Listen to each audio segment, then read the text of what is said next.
Welcome, deer hunters, managers, and enthusiasts. This is Deer University, the podcast of the Mississippi State University Deer Lab. My name is Bronson Strickland. And I'm Steve Damaris. Bronson and I are professors of wildlife management and co-directors of the MSU Deer Lab. Together, we've researched deer across the United States for more than 40 years. In our podcasts, we explain the why and how of deer management based on science. Whether it's research we've conducted or explaining research done elsewhere, we'll offer you a college course in the science of deer management. But don't let Steve scare you. This isn't going to be a review of calculus or chemistry. Instead, we take results of research, reduce it to what's important, and explain how you can apply research to management. So join us for this episode of Deer University.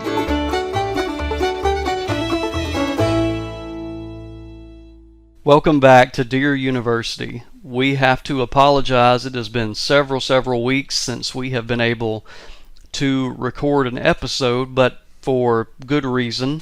Myself, as well as Marcus and Steve, we have been traveling all over the country and all over the world here recently. And just to let you know, I have been to, where have I been the past month for work? I've been to Michigan, and I just returned from France for a conference over there talking about wild boar and deer. That's where Steve is at as well. He's still there. He'll be back in a few days. I bet that was a great trip. It was a great trip. Yeah. Climate was... We were in a different country, France. No. We were in the south of France, yeah, actually. Oh, I bet that was beautiful. Mediterranean environment, low humidity, unlike Mississippi this time of year. That was a lot. It was not good any way at all, but it was interesting to hear Europeans commiserating about wild boar, as they call them. We say wild hogs, wild pigs, but they're having very similar issues over there, and we talked a lot about different control techniques and so forth. And Marcus, you've been out west recently. Yeah, I was in central Idaho, backpacking in the backcountry and in the mountains. Work or pleasure, or both? A little bit of both. We were actually studying elk wallowing behavior, which is pretty cool. We don't have them around here, down here in Mississippi, so it's interesting to see that country, quite different from what it is here. It was also quite nice, low 80s, basically zero humidity. That was pretty refreshing to get away from the Mississippi summer for a little while. So and found several wallows and some pretty cool information about how important elk are to the systems over there. So. And you presented at a conference. Over in Portland, Oregon. We went from Idaho to Portland, so that was another big change again. But presented some work. It was actually some of the stuff related to the mineral stumps. Great. Some of the research associated with that, presenting it to the broader scientific community. So pretty cool experience. What did the nerdy scientists think about the mineral stump information? There was quite a bit of interest, not so much on the mineral stump aspect of it, but on the ecological aspect, about how interesting of a process that is, that plants have that response to cutting them down or fire or that sort of thing, and watching it connect several parts of the ecosystem. We're linking plants to a disturbance to other animal species, and that's affecting how the system works. So they were quite fascinated with that sort of thing. So we're just lucky that deer respond so well. So we can use it to help us with hunting and understanding land management and that sort of thing, and also has this relevance to the ecological world where we're trying to understand how things work. How stuff works. That's right. Well, I tell you what, Marcus, it's the end of August already. I can't believe it. September is this weekend. I'm going dove hunting, by the way. Oh yeah, Saturday. Yeah. You going? Oh yeah. Okay. Plan to. But that means that food plot time is upon us. Oh yeah. And I'll tell you what, let's start with that. Let me back up. So let's talk about food plots today. Yeah. First topic, I'm going to tell you what I have always heard, and then what I have come to believe the past 10 years of kind of dabbling, the first couple years dabbling, and now doing a lot of food plot research, is, of course, I grew up in Georgia, and back then it was Labor Day weekend dove hunt. Yep. It's also time to plant food plots, very beginning of September, and then over there bow season follows. Yeah, I don't know if it still does the next weekend or what, but a lot earlier than it does here. And so I had always heard, this is before I became a student and so forth, that planting early like that was just what you did. And the more we have researched this, the more I'm against planting cool season food plots in the beginning of September. Yeah. And when you look here in Mississippi, which is probably true from a lot throughout the southeast, the driest month is typically October. And so if you are cutting ground first week of September, putting seed in the ground, then you may have several weeks before you get germination. And during that time, so what's the big deal about that? Well, you could have a lot of seed depredation. Crows, turkeys, small mammals. Our doves. They will vacuum up seeds. Yeah. Yeah, turkeys also love them. The other big deal about planting early, and you can't count on this, it's just one of those things that can happen when conditions are right, is let's say you're really, really lucky. You cut ground the beginning of September, put seed in the ground, cover it up, cultipack it, do everything right. You're lucky and you get a timely shower or two.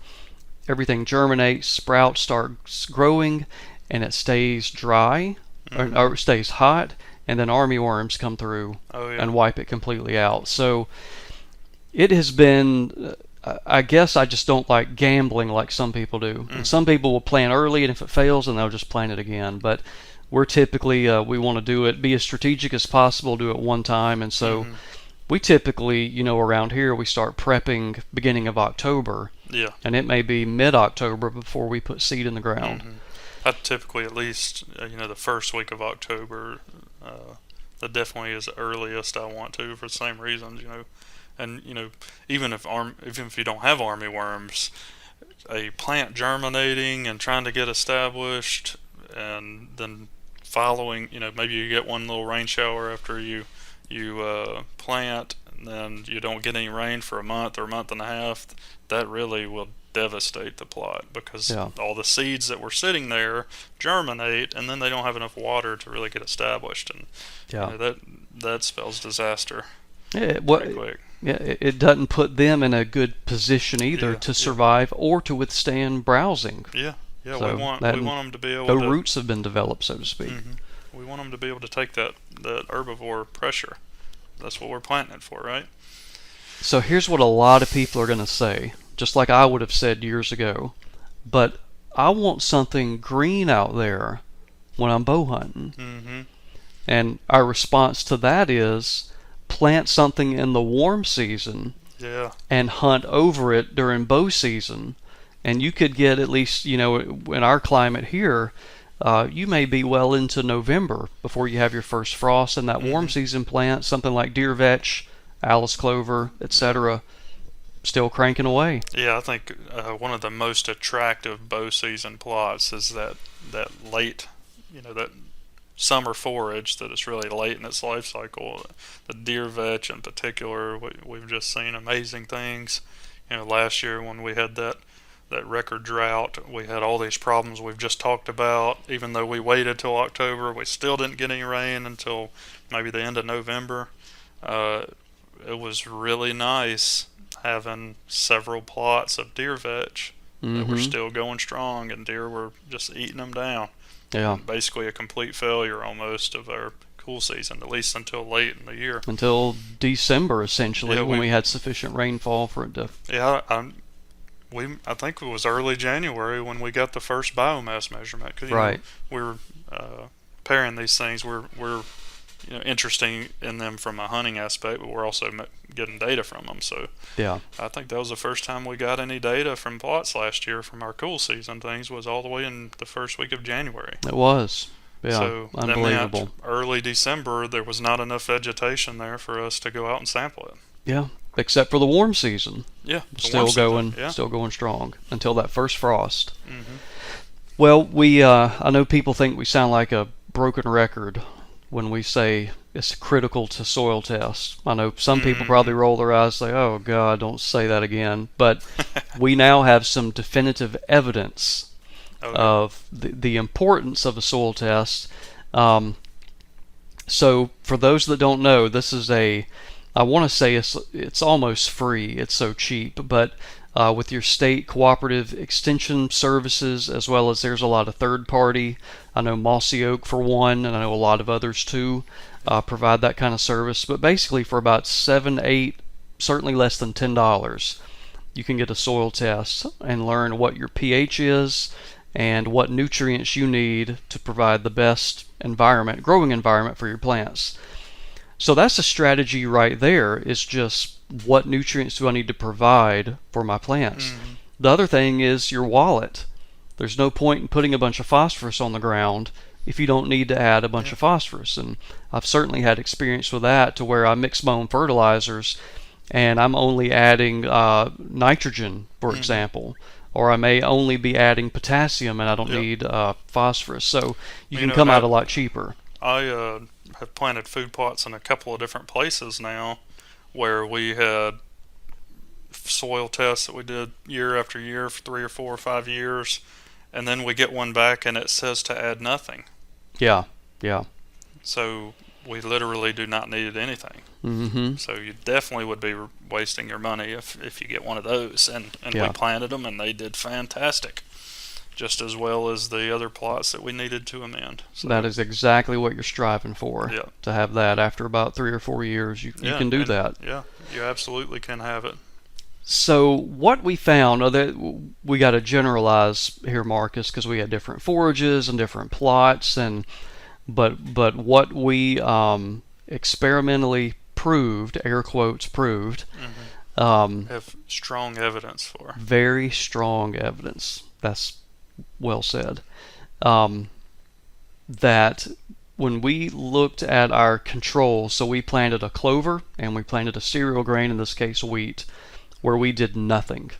Just scattered the seed, the right planting rate, the right planting depth. In other words, we did everything right. We just didn't add any lime or fertilizer. Right, and we know based on the soil test that we needed it. It was an acidic pH, just like it's going to be very common across most of the landscape. pH of 5 out there, heavily clay soils. Yeah, deficient in a couple of the nutrients. So we did a little randomized design. We had 4 blocks, so we had a block or a field, and then we randomized 4 different compartments. One compartment we did nothing but plant the seed. One we only added fertilizer according to the soil test. One we only added lime according to the soil test, and one we followed the soil test explicitly and did lime and fertilizer. And what was the overwhelming result? Well, I think there were a few different things. I'm not sure which part of it was overwhelming to you, but one thing that really stood out to me was the biomass production of the plants. Yeah. Especially the clover, the biomass, I believe it was threefold when the soil was amended correctly. Yep. So when we applied a lime and fertilizer as needed, we had threefold the biomass of what was produced in the clover that we did not apply that to. Right. So the control plot, and that's a pretty big difference. Yeah. With that, it was kind of, we didn't know this going in, so this was unbeknownst to us at the time. But by not adding anything, even the survival, if you remember those clover plots, it was very, very patchy. Yeah. It wasn't just that the clover got established, but didn't grow very well. Right. It didn't even get established. Yeah, and you remember we just got through talking about drought, and one thing that was particularly interesting, I remember when we were standing there together looking at it, is the plots that we amended the soil according to soil test withstood the drought conditions much better. Yeah, that's right. So the not only did we have poor seedling survival in the control, but the drought made that even worse. Yeah. Because I assume it's because the plants were better able to establish a root system. Yeah, more root biomass. Yeah, to take advantage of the little bit of water that was in the soil. So Yeah, it was sort of a interesting experience and eye-opening for me that it's not, the biomass was the threefold. That's pretty incredible, but also like the plants were just healthier. They were able to deal with that stress. Probably were dealing with deer herbivory much easier as well, because the plant is healthy. Yeah. And, yeah, when we looked in the plant, do you remember, like when we actually look at the nutritional quality of the plant, that healthier plant actually changed in nutritional quality. Yeah. It wasn't overwhelming across the board, Right. but there were certainly a few that and we did this in the warm season and the cool season. And if I remember correctly, so what we're going to have to do, we're saying all this based on memory, Marcus. When we get this published, we'll have to revisit this and put it on our website with the exact data. results. But I do remember this vividly because I remember looking at the chart being overwhelmed. For one of the warm season forages, lime outperformed fertilizer. Yeah. So lime and fertilizer was the best, but second best was just lime with no fertilizer. Now we saw just the opposite of that with the cool season stuff. Lime and fertilizer clearly the best. Fertilizer number 2, lime number 3, and then of course a distant fourth place was the control. Yeah. With it was nothing. definitely way behind. So not only did we get more biomass, but the quality of the plant is also better. Yeah. And again, we're going based on memory, but we were monitoring deer use of these things, not just with the cage in it. We actually were monitoring it with cameras. And the best I recall, we were getting quite a bit more traffic in the ones that we limed and fertilized. Well, also first fruits from our experiment with our graduate student Jacob Dykes, in some of the trials, we think one of the biggest indicators for drawing a deer, if they come out into a food plot, am I going to go left, right, or straight, was the visual cue of biomass. So it looked like they could see, there's the good place to eat right over there. My goodness, the clover's knee high over there. I'm going to go. And we, but a lot of our listeners have probably seen this. You go out into your food plot and it looks yellow. Like maybe you didn't amend your soils this year, you had something go wrong or whatever, and you can see that the plants are stressed. They walk out there and see this luscious green, enormous biomass of stuff. Of course they're going to go over there and eat that good looking salad. You're not going to eat the brown salad. You're going to go over there and eat the good green stuff. Yeah, without a doubt. Let's talk for a second too, Marcus, and we're going to test this fall, and we tried to do this not last year but the year before, and we had another dang drought, if you remember that, and messed it up. But seems like something every year. It's something different every time. It is too, something every year. Yeah. Which is another reason that these cool seasons forages is pretty important to have that warm season to fall back on if you have to. Because you always have the buffer. Yeah, we end up with one time it was too wet. I don't remember if you remember that one. Yeah, I remember. we couldn't ever, we had plenty of water, and so much so we couldn't ever get the tractor out there to put any seeds in the ground. It was just too wet. Yep, I do remember. It's one or the other. Let's talk about planting rate real quick.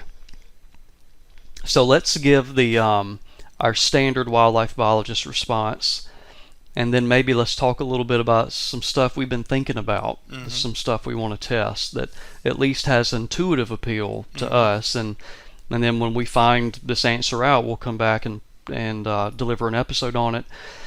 So what we always say, I know I've said it because I've read it, people I trust, I believe, is that don't ever plant more than what the label says. Yep. And so you're just throwing money away. You're gonna create, if you put out double the planting rate, you're going to end up with a lot of competition. And so you might have a bunch of stunted plants rather than having, half of the crop, the plant population. They're all performing well. But they're performing well. They're flourishing. And so it's like, why would you spend double the money when you don't have to?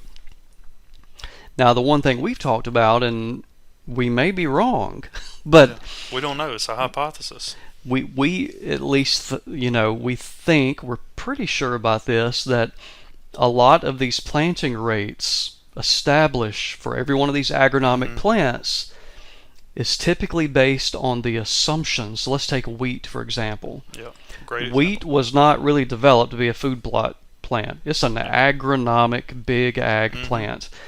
And when they establish a planting rate, it is based on not the forage biomass produced, it's based on the grain. Yeah, you maximize grain Yeah. production. What's the optimal population? What's the optimal spacing such that you will get the greatest yield of grain? I think maybe most importantly, it's not, even if it was to maximize biomass, it's making a key assumption, and that is that it's not having to deal with chronic herbivory. So in other words, deer aren't just eating it down to the ground constantly, which is kind of our intention when we're using it in a food plot. You don't want them to obviously create a dirt hole where they've killed all the plants in there, but we do want them to eat it. Yeah, we want at least half of that biomass cropped off at all times. Our intent really isn't to maximize biomass, it's to maximize the biomass delivered to our deer. So this is a little bit different. Yeah.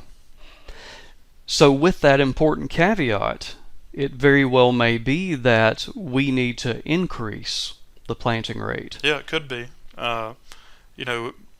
When a plant is trying to perform at an optimal level, competition between plants becomes pretty important, especially for something like seed production. So the density of plants, or in other words, how many seeds you put on the ground, makes a big difference. But the other thing that makes a big difference to that plant is being predated. So a deer is a predator to a plant. Yep. Okay, so that is also a big stress on that plant. And, when you have that chronic herbivory, the stocking rate may change based on which one of those things are the stressor. So in other words, is it stress by competing with the other plants, or is it stress because you have an herbivore eating you all the time? Right. So the stocking rate is not necessarily the same. And just to give you an example of how that might change, if deer come in and start nipping off plants and you end up sort of weeding those plants out, so the ones that don't deal with the herbivory very well start dying, that higher seeding rate could actually yield more biomass to the deer at that point, because some of them we know are going to die from the herbivory, or not be able to, they won't be as competitive at least.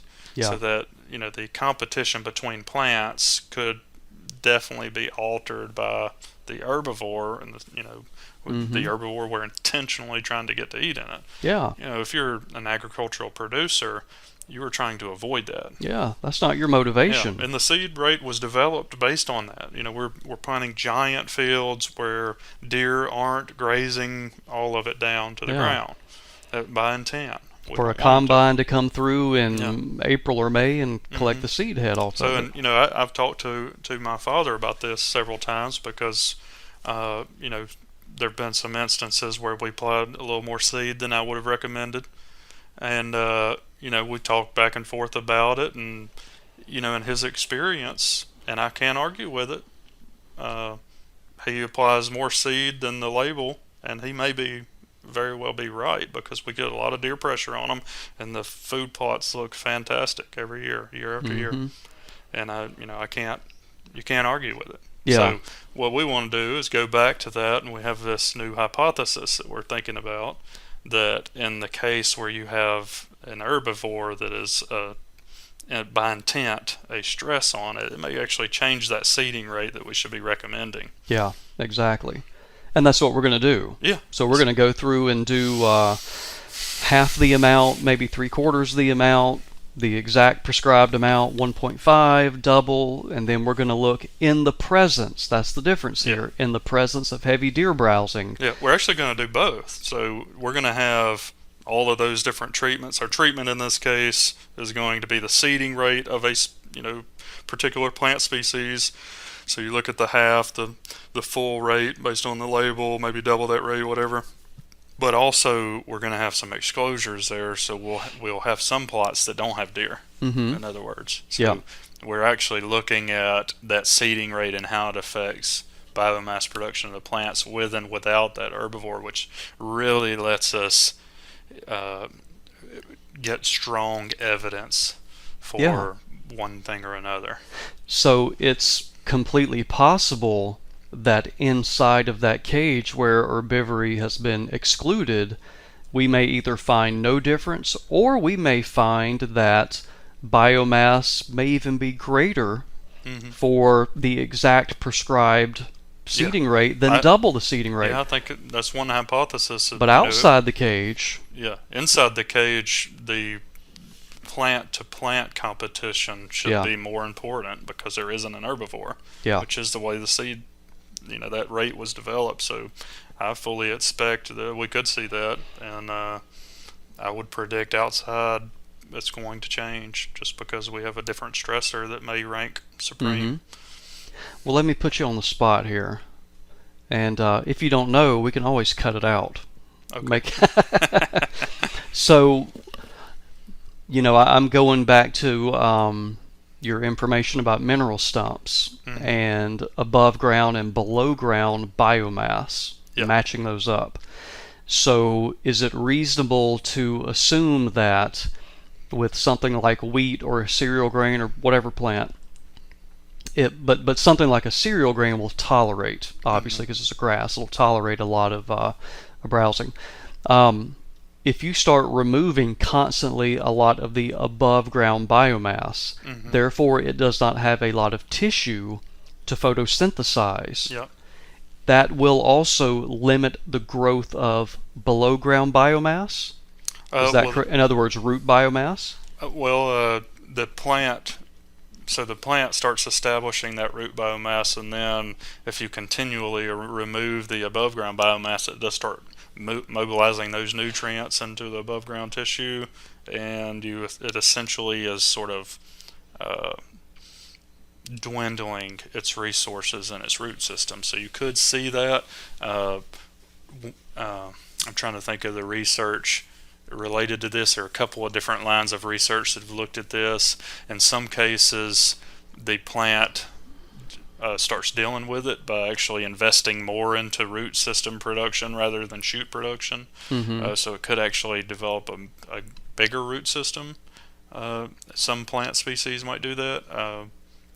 One thing that probably also will happen is if they're continually cropping that grass off. I mean, you think about that mineral stump idea. We've altered that root to shoot ratio, and the quality of the vegetation that responds to that is much higher. We've shown that same thing in some grasslands, and some of the folks that are familiar with cattle operations may know about this. If you have that herbivore continuously cropping that vegetation back, the responding growth is actually higher quality. So you could actually end up with that same sort of thing going on in your food plot. As the plants respond to the herbivore, they're actually higher quality, not only because it's new growth, but the new growth itself may also be a little bit higher quality. Of course, over time, it eventually exhausts all its resources, and probably in this case, that grass, it would exhaust those resources over a quicker amount of time than a tree that has a large, extensive root system. So, you could have several things going on depending on what the plant species is, and the adaptations of that plant. We've manipulated these plants by breeding them to get certain characteristics out of them. Some of them actually, we actually have some food plot formulations that have plants that have been specifically bred to deal with herbivory. So those kinds of things are out there, and you might end up with different responses depending on what you're looking at. So here's one thing I remember. I'm not trying to win an argument here, okay? I'm just trying to. I've got a pet hypothesis here. I'm trying to. So I see a lot where that comes across my desk, for different forages for cattle, and they might say, alfalfa or whatever, Bermuda grass or Bahia grass, and they'll give, the seeding rate. Here's the optimal planting date, and then there's usually a caveat, but don't graze it until X. You need to give it X amount of time for it to get completely established. But as soon as our stuff comes out of the ground, it's getting browsed. So I still wonder if, And this is all going back to maybe we need a greater seeding rate, is because we're not going to have a lot of plant competition. Yeah. And nor are we going to have a big root time for the roots to get developed, because they're continually being cropped right when they come out of the ground. Yeah. So. Yeah, they don't really have time to get established. The deer are on them immediately. Now, Marcus, I just remembered something when I said cereal grains like wheat are a grass. So a comment that we got for clarification on an email was you guys are always talking about how deer eat forbs and browse. They don't eat grass. Mm-hmm. But now we're sitting here saying that wheat and oats and rye, etc., is a grass. Mm-hmm. You want to tackle that one? That's a good comment and question. And so the thing that I experience most often with landowners or hunters, when they're thinking about an herbivore, they're thinking about a cow. And a cow's a grazer. So basically it's on the extreme end of the herbivory spectrum, where they are primarily eating grass as a huge part of their diet. Deer are on the opposite end of that spectrum, and they are primarily eating, for the most part of the year, the major source of vegetation in their diet is broadleaf plants. So that'd be forbs, browse, those things are overwhelmingly most dominant in the diet. Yeah. Now, we commonly say they won't eat grass, and for a large portion of the year, they don't eat much grass. In fact, it almost doesn't show up in their diet in some seasons, especially during the summer. They'll eat bark off of a tree. They'll eat dirt. They have to eat something to keep cycling. So they will eat grass, even in those times if they are forced to. But when we get around to the cool season, the amount of grass in their diet actually does increase. So you think about on the landscape, there's not as much stuff to eat, especially broadleaf plants. So they do shift a little bit naturally, even if there weren't any food plots planted. And you'll see a little bit more of our native grasses in their diet. But another thing to keep in mind, like with wheat and oats and these cereal grains, they are grasses, but they're annual grasses, and they actually, from a nutritional standpoint, are pretty close to a lot of the forbs they may be eating in terms of quality. They don't have that much lignin in them, and we do see them readily eat those things. So it's sort of a combination of things that we're seeing. One, we're in a different season where grass is a little more of their diet naturally. Two, we have a grass that's probably more similar to our native forbs than it would be to our native grasses. So my main point is they're not cows. They don't depend on grass. And in fact, for a large portion of the year, they would even avoid eating grass unless they really need to.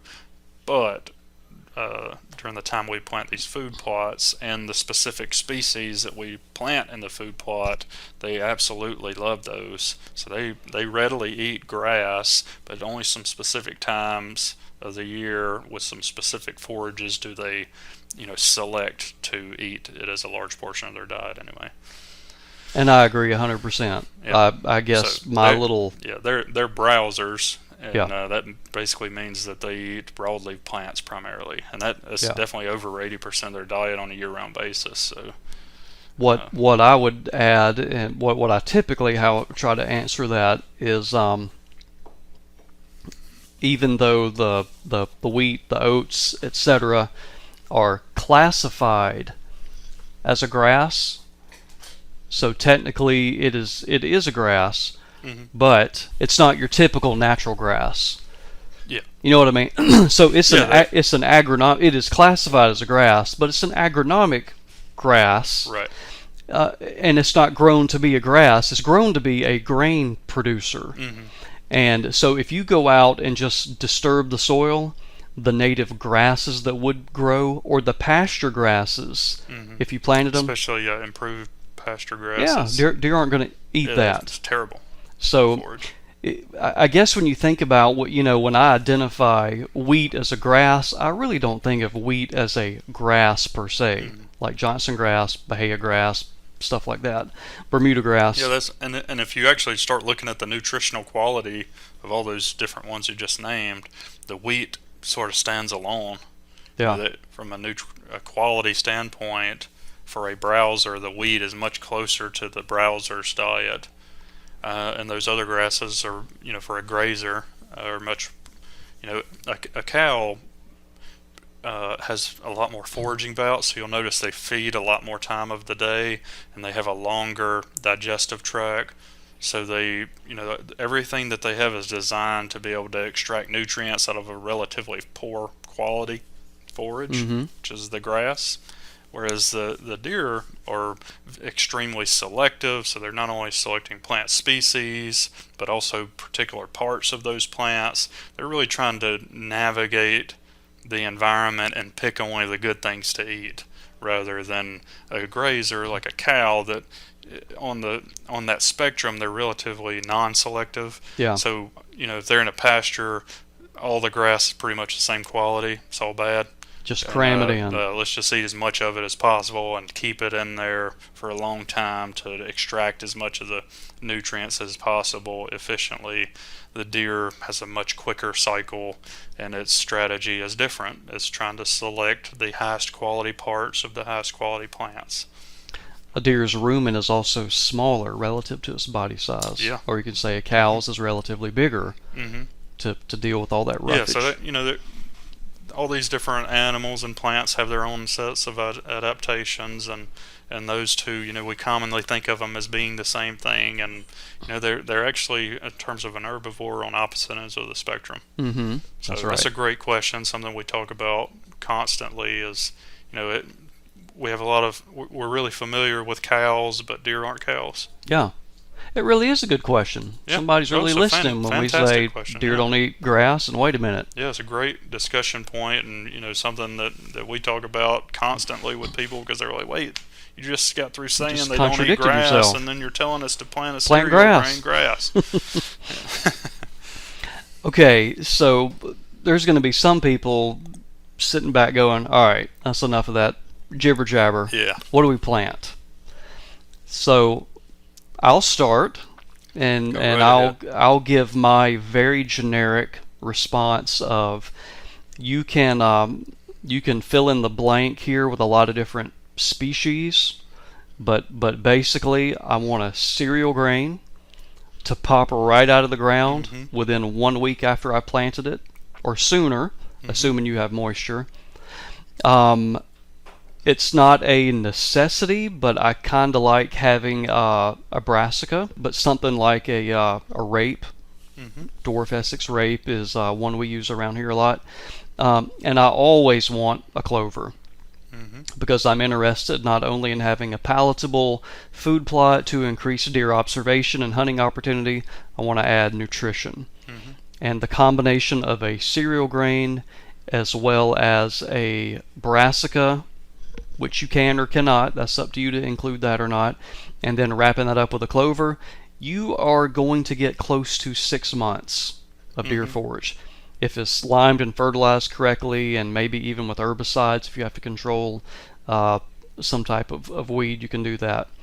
Now the thing about it is you can tweak some of those and stretch it out to 9 or 10 months, but it may be a little bit more expensive. Oh yeah. But sometimes, depending on your objectives, it may be worth that extra expense. Oh yeah, for me it is. Yeah. It's because it's about nutrition for me. So I really think, I'll get you to comment on this, Marcus, if you had to choose, let's say that they cost the same thing. Let's say these 3 cereal grains cost the same. Oats, wheat, rye. Not ryegrass, rye. Elban rye is a real popular one. What's your favorite? I'd probably pick wheat if I was just going to plant one thing, and that's because what you were talking about, and the reason you would have those different plants is because of the phenology of the biomass production, really. So what we're talking about is the timing that it's peaking in biomass, and the wheat is sort of in the middle. So it's not as early as oats. Oats, they get out of the ground really quick and hit the ground running, and they peak pretty quick early in the hunting season. And the wheat is a little bit behind them, maybe a month behind, and then the rye is a little bit behind it. And in terms of your peak in production hitting the center of your hunting season, wheat generally is the one that does that best in most places. So that's the one I would pick. If you had to pick one. Yeah, but if you were only picking one, that's my knee-jerk reaction is wheat, sort of hit in the middle of your hunting season with it. Mm-hmm. I had always favored oats for it getting out of the ground quick, and it depends on where you're at in the South or the Mid-South or the Midwest. If you got a real mild winter like you do down here, it may be January before you have some of those cold temperatures to really stop oats from growing. Yeah. But you know what? You're really splitting hairs, in my opinion, with a lot of this. They're all good. Oats, that one, if I had a place that I'm going to primarily bow hunt, I would jump on that one. Yeah, yeah. And I'm just, thinking about like an Alabama or Mississippi or some of these southern states that have a really long deer season. You're trying to get things up early for your bow season potentially. Oats is a good option for that front end, but in my experience, the wheat is a all-around better plant in terms of centering that biomass production in the center of the season. But you're right, the oats can keep going, and especially we talked about that cropping of the deer. They're cropping that plant back, so it's sort of slowing down that succession on the plant. So you may get an extended effect from that. But you're right. Yeah, we're splitting hairs now. Yeah. All three of those cereal grains are excellent. And I handicapped you a moment ago because I said if they're all priced the same. Yeah. Now, in reality, wheat's going to be the cheapest. Oh, yeah. In terms of bang for your buck, go with wheat is the way to go. Now, neither one of us mentioned rye. What you for it or against it, or just a little indifferent? So the cereal rye? Yeah. I love that plant. There's nothing wrong with it. Okay. It typically, it seems like in the South, at least to me, that it doesn't perform quite as well, but we tend to see a little more use from the deer, like in terms of what they like to eat, especially later in the season. It seems like they like it a little better. Mm-hmm. Yeah, that's a fantastic plant. There's nothing wrong with it. You've forced my hand. Well, I was just picking the winner of the who can produce the most in the middle of the season. Yeah, certainly. Yeah, and we certainly saw that with Jacob's experiment.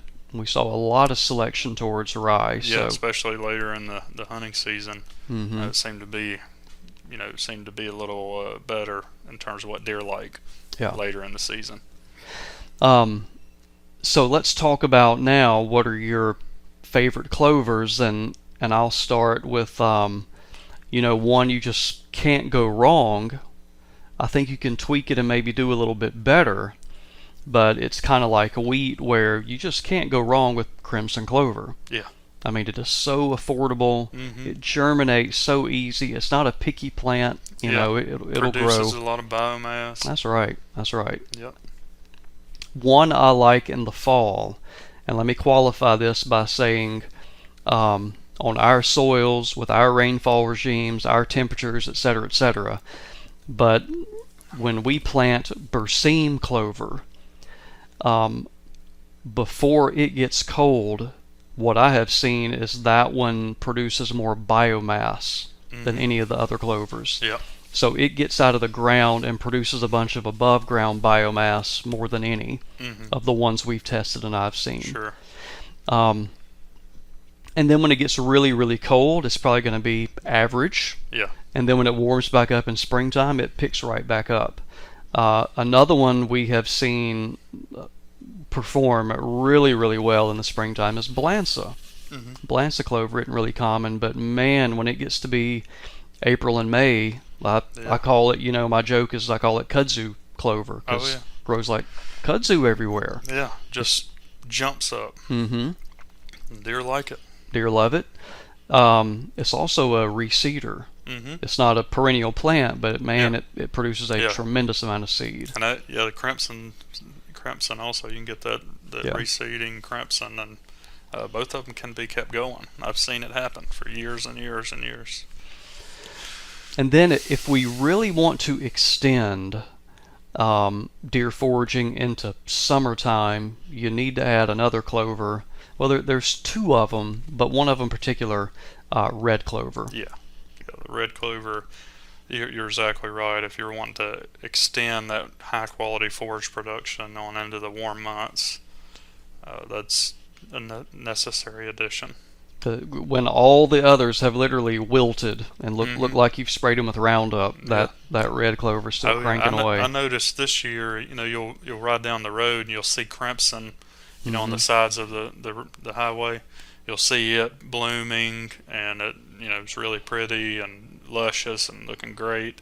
And then you get around to mid-May, something like that, and it starts dying off and going away. And I noticed this year in particular, about mid-June, all of a sudden there's all that red clover, and it was all up and down the side of the road. I paid close attention to that. I do too. I was seeing exactly what you're saying. It was still looking good. And let's remind people, because it's completely counterintuitive. Yeah. The clover with the pink bloom is a red clover. Yeah. The clover with the dark red bloom is more of a crimson clover. Yeah. The dark red, I guess it is more like a crimson color, but it doesn't. It's not intuitive that the red clover would actually be pink. Be pink. And it's light. It's not even a dark pink. It's a fairly light pink. Yeah. It's a pastel pink. Yeah. Yeah. It's a really pretty color. So those are kind of some of. Those are my favorite. Now here's some other ones too. That arrowleaf clover is planted a lot. Yeah, I like it and a lot. Great plant. We've got some colleagues too that really that's all they plant. They love to do a crimson clover and add arrowleaf.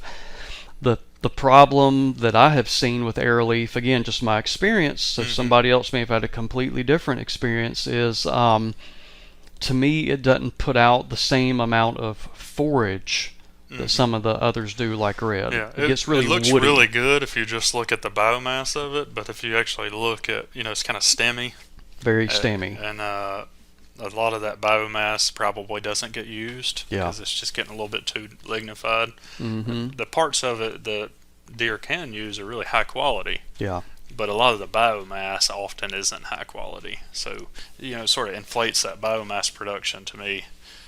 In terms of what deer are actually eating out of it. Because you can look at you can grab a plant, an arrowleaf plant, and it may be 3 foot tall or more, but there'll only be 4 or 5 little trifoliate leaves on there, if you've noticed. So you might have, especially later, 6 inches of stem before you have another leaf. Yeah, that's the only knock on that. It's still a great plant. Still a great plant. And if you tolerates heat. Yeah, and if you have a lot of deer eating on it, it suppresses it from getting so stemmy. Yeah. So, well, one other thing I always like to think about and bring up and get people to think critically about. We've talked about it a little bit on some of the other podcasts, I think, and some people get mad about it because we love, as biologists, to say it depends. And that dreaded word, people seem to, they want a straight answer, clear cut and dry. What do I plant? This, is this thing right or is that thing right? And one thing I like to bring up on this particular topic, people ask me all the time, what do I plant in my food plot? And the answer is that it depends. It depends on a lot of things. One is, what's your objectives? Two, the thing that people think less about is, deer, we've just talked about throughout this podcast, deer are really selective of different plants and different parts of those plants, and that selection changes based on what that deer needs. So it's hard for me to tell you on this property what to plant and then someone 10 miles down the road what to plant when I don't really know what's limiting to those two deer herds. It may not be the same thing. Yeah. And this is a classic debate between, cousins or brothers or friends or whatever, and one of them's stand by and oh man, this is the greatest thing to plant. You should plant it, and then your buddy down the road's like, nope, this plant ranks supreme, and in reality, you may both be right. Yeah.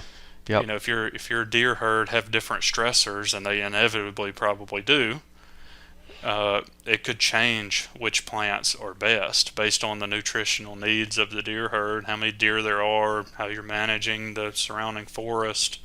The native vegetation composition, what nutrients are available, what are available in the soil. Yeah, all those things can alter what the deer actually need, which will manifest in how they eat those different plants. You may also see something similar based on what kind of soil type you're in. There may be one plant that performs better in it than another.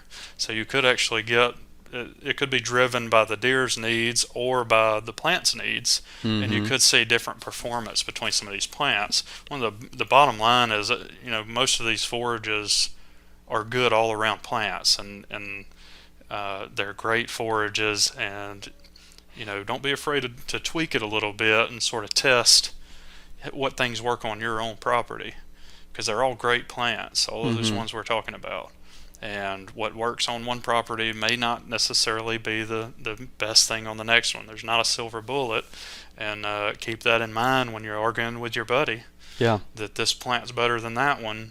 It may be on your property, but it may not be on his. Yeah, and that's the way we're hardwired. We're kind of living, breathing Mythbusters. I'm gonna split that plot up 4 ways, and let's test it. Let's put that seed over there, that seed over there, put a cage around it, and let's watch it. Yeah, all you gotta do is sit in your deer stand. But maybe you and your buddy are on a lease together, and you're arguing over which plant's best. Why don't you plant half the plot in both of them one year, and you'll sit in the deer stand and see which one they select. Then maybe next year you flip it, just for good measure, and let's see which side they use that year. Good experimental design there, Marcus. You got to flip it. Because it may be driven because they like to come out one corner or something like that. I always think about it as a scientist like that, but most people don't consider that not every deer on the landscape has the same needs, which could drive what's best for them in terms of supplementation with these food plot mixes. Yeah. I would add one more thing, Marcus, and this is a little bit more theoretical, but it's certainly true with livestock, and it's got to be going on with deer, and that is experience. Yeah. And so there's a lot of what mom ate, what mom exposed me to, and every animal, even us as humans, there's a little bit of trepidation with a novel food.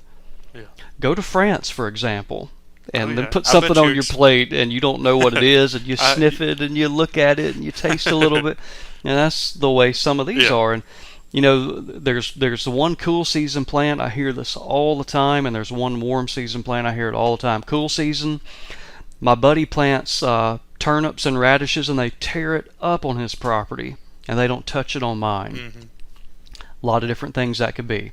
All the things you talked about, some kind of soil interaction, it doesn't grow well, and because it doesn't grow well, maybe it doesn't taste well. Or the deer, it's novel, they're not used to it yet. Yeah, they may not know what it is. They don't know it is a food. And then after one of them, eventually they get going, and then they expect it, and they're used to it. And the other one's cowpeas. Compared to soybeans or something. You plant soybeans, deer are going to eat it. Cowpeas, it may take them a while to get used to it. I got to experience that in Tennessee when I planted soybeans and cowpeas directly next to each other. And I watched them defoliate the soybeans and not eat any of the cowpeas. And I have also, in the same county, planted cowpeas and watched them annihilate the cowpea. I have too. So you're absolutely right. And some of that could be experience. What did mom eat? Experience of the individual. Maybe over time it takes a few bites of those cowpeas and it learns, hey, that's pretty good. I'll go ahead and eat that. Another one that I've experienced this with to a less degree because I haven't planted it as much, but I have seen this happen with Lab. Yeah. I've planted it in some places and they just won't touch it. In other places they seem to eat it pretty good. So one thing we can't debate is whether or not it's a high quality plant. It does deliver a lot of nutrients if they are eating it. All of these that we're talking about do. So you have to, some of this is customizable at the property level. Yeah. You got to keep in mind all these things are good, and you have different trade-offs that you're making based on cost and what grows well and what your deer really like or need. So, that's a really, really good point, Marcus. We need to emphasize that. They're all good. Yeah. They're all good. They're all palatable to some degree. Mm-hmm. They all have nutrients, a lot of nutrients. They all grow well depending on your soils, your rainfall pattern, et cetera, et cetera. So, like what you're saying, your experience with Lab, I sat here earlier on the episode and said, I really like some of these brassicas, but I could take it or leave it. Mm-hmm. And maybe that's just because on the soils where I've been planting them, I don't get brassicas knee high. Yeah. And maybe these old clay soils that are wet and it just doesn't grow very well. Yeah, my experience with them is the same.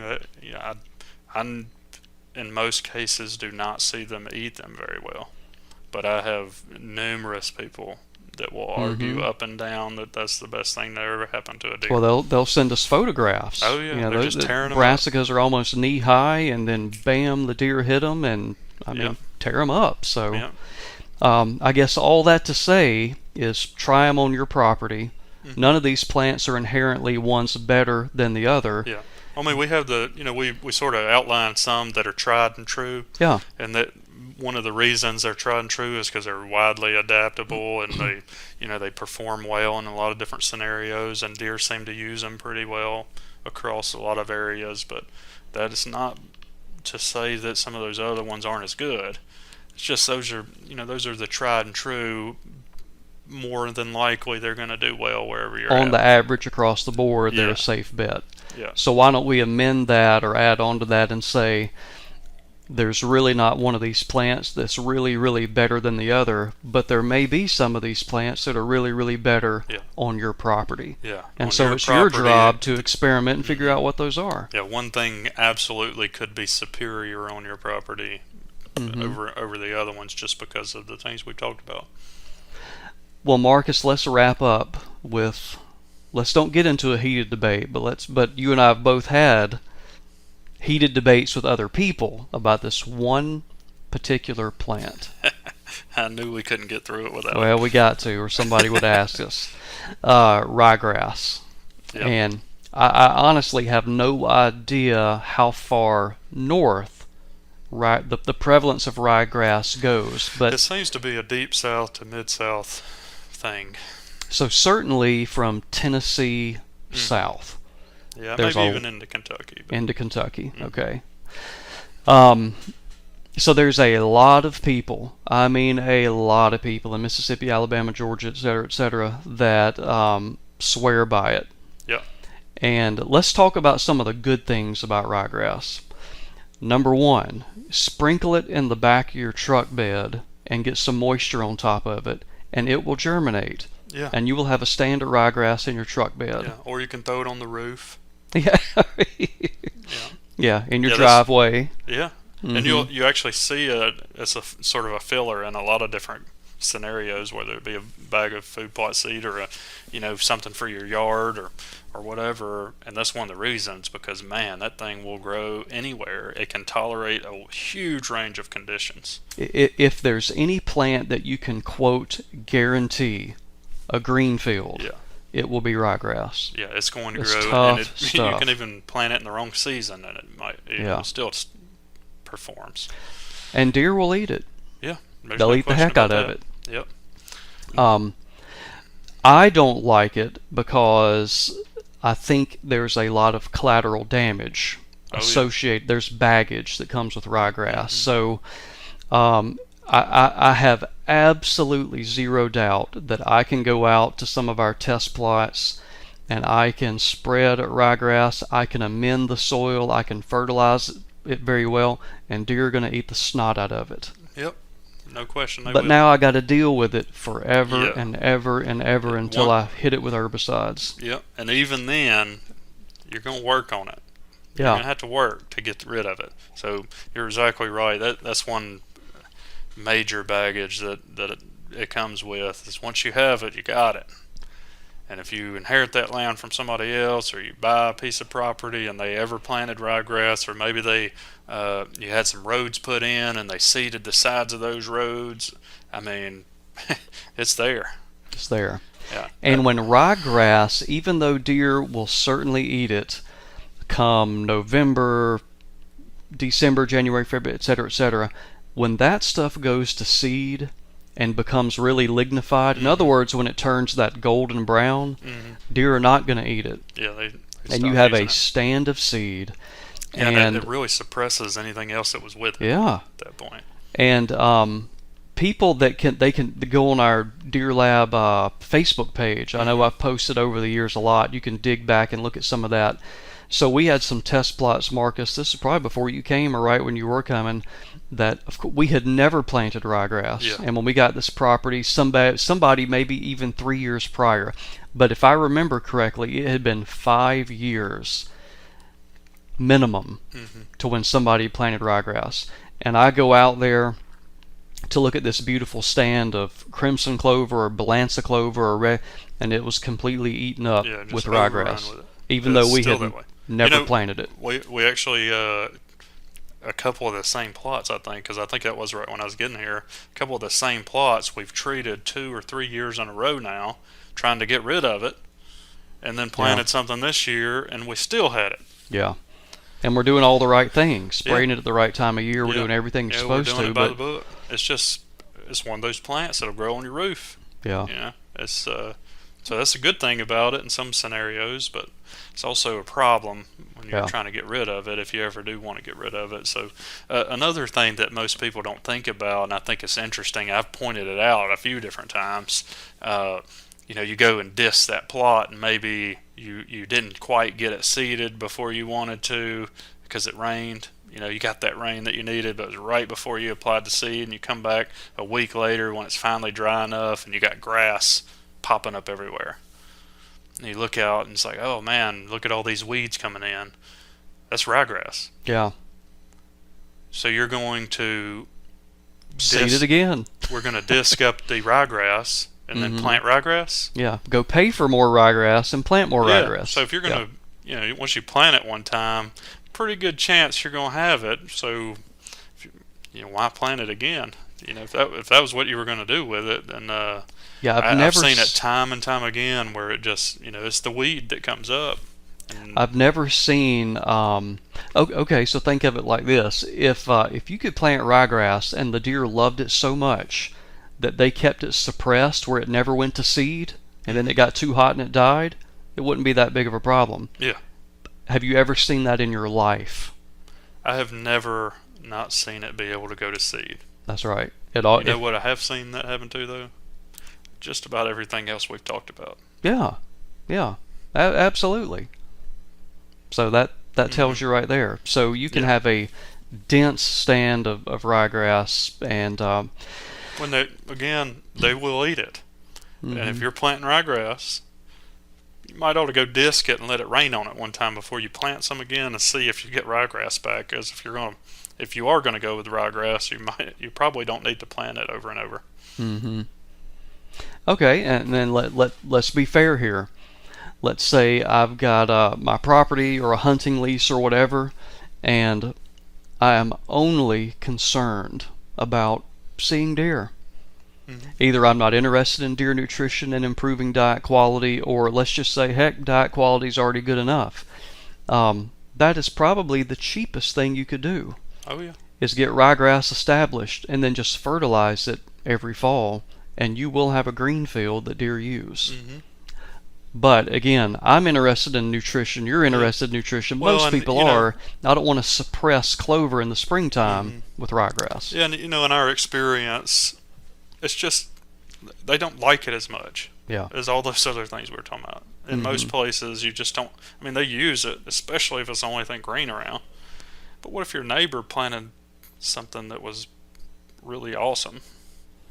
That they like a lot more. Where's the deer going to go? Yeah, that good old wheat crimson. You ever heard that problem? Oh, our neighbors shoot everything. Well, they may be planting something better than you. That's maybe one of the problems. And gosh, I thought we were going to wrap up on ryegrass, Marcus. I just remembered something too. We hadn't talked about white clover. Oh yeah, White clover. we didn't even talk about it. How did we do that? I don't know. We missed it. We got to yakking and talking about other stuff. So a quick review: white clover is a perennial clover. All the others we spoke about are annual clovers, except for red. And red is one of those where it's not perennial forever and ever, amen. It usually in the South has a 2 to 3 year duration, unless it reseeds. And that's the thing about a lot of these annual clovers, is that if you let them go to seed, and the deer let them go to seed, then you'll have them the next year. White clover is a perennial clover. If you plant it in the fall, typically with what we call a nurse plant or something to go with it, like a cereal grain, wheat is really common, and you fertilize it correctly, and you keep the weeds under control, and that's key, is you got to keep the weeds under control. You can have it forever. Yeah. Certainly 10 years. Now, a lot of people 10 years down the road, there might have been, we had a really bad drought this year, or it got really wet at this part of the field, but year in, year out, you've got white clover. Yeah. Yeah, you're right. You can keep it going. I've seen it going for, years and years, and it's a fantastic forage. The production on it does not equate to that of the annual plants you would plant in your cool season or warm season. You don't get as much biomass out of it, but, it is a good thing to have on the landscape because it sort of connects the gaps, so to speak. Right. So if you're planting warm season and cool season annuals, you end up with a month here and a month there where there may not be anything available. So it's good for that. It also, deer love to eat it in most places. I see them, just annihilate that stuff. The problems that I see most common, you can talk about your experience as well, especially if it's different. We should point that out. But when I see people have problems getting it established and going for years and years, it's normally twofold. One is they're not taking care of it in terms of keeping weeds out of it. But once you get established really well, we're seeing this. I know you hadn't been out to one of our study sites recently, but I was yesterday. The white clover, we've got all these different things planted side by side, and the weeds are just horrible in several of them. And then you get to the white clover, and they're pretty clean. They're doing a pretty good job keeping the weeds out. The clover's so dense, it's shading out other things from germinating. The deer use is still heavy. All the other plants have senesced months before now, so the deer aren't really hitting those other ones. So all those different things, that the weeds aren't as prevalent there, but that normally is one problem that will limit you from keeping it going. And the other thing is drought during the summer, especially like June, when it starts getting really dry, it's really hot, and this drought really seems to knock it back, particularly if you're not taking care of it. So if you have if it's weedy and you have a bad drought one year, really hot, that's when I really see it just dries up and goes away. You lose it. And if you don't keep it going for 2 or 3 years, it's not really worth planting. It's pretty expensive up front, so you need to keep it going for a couple of years. So definitely take care of it.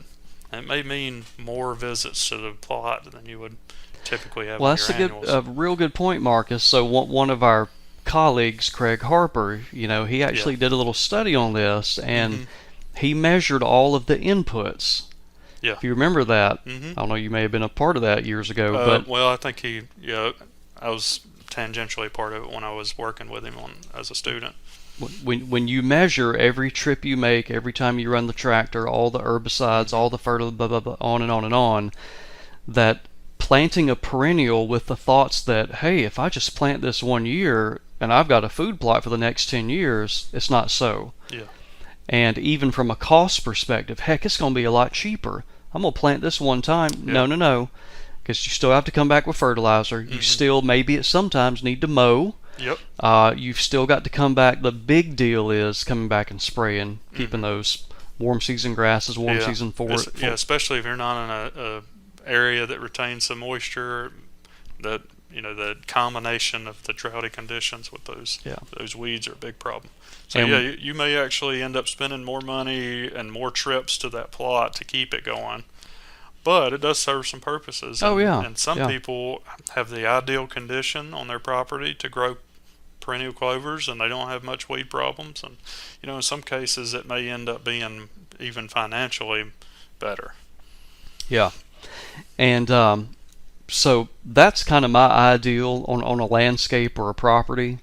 If I can do it like I want to do it, of all my food plot acreage, I want a third or a little more in cool season plots. I want a third or a little more in warm season plots. And notice I didn't say I want the same ones. Yeah. I want that plot over there warm season. I Yeah. want that plot over there cool season.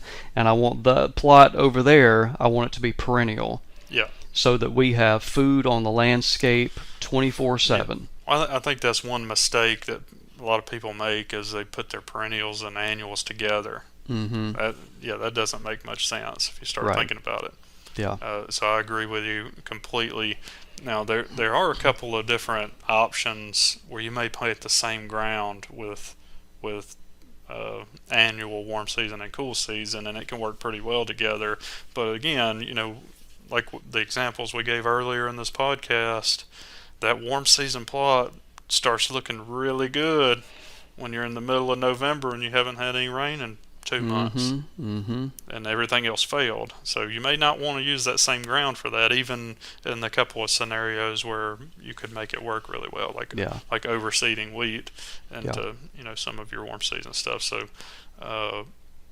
and you can get some more advanced strategies. We'll try to get this on especially if you our have like a seed drill or something like that. Yeah, I was going to say you can drill in warm season sometimes within a cool season. Yeah, or vice versa. Or vice versa, and so you can have them both. But your typical food plotter that's either using a tractor with a disc or an ATV with a disc, right, hand seeder sometimes. Yeah, they're not going to be able to do that. But yeah, best just to keep the ground separate if you can. Yeah.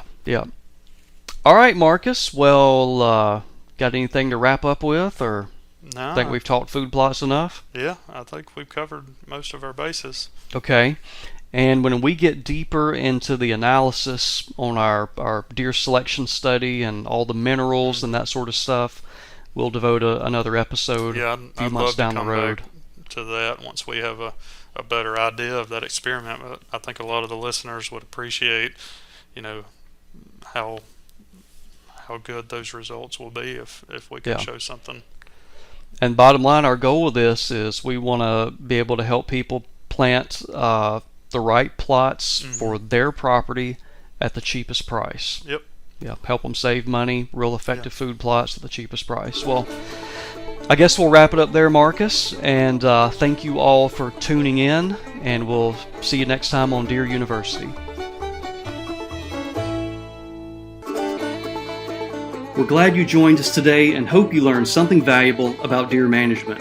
If you have questions about this podcast or a question about a topic we haven't discussed, please log on to msudeerlab.com, click on the Deer University tab, and send us your questions. We'll get to them as soon as possible. In closing, we want to thank our employers, the Mississippi State University Extension Service and the Forest and Wildlife Research Center. We also want to thank the St. John and Dudley Hutchinson families for their endowments that support deer research and education.